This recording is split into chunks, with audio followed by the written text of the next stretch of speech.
అమ్మాయి చూడండి మార్కెట్లో మన కూరగాయలు అమ్మే వాళ్ళ బిజినెస్.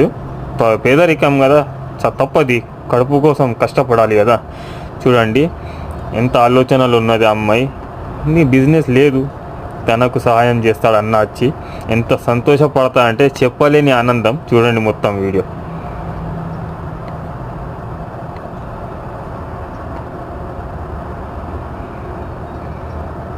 ఇప్పుడు చూడండి.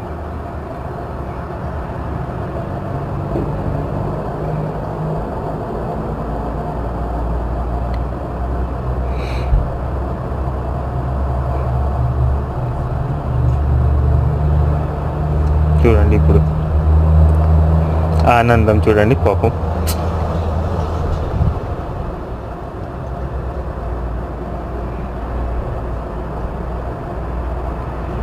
ఎంత బాగుంది చూడండి వీడియో పాపం.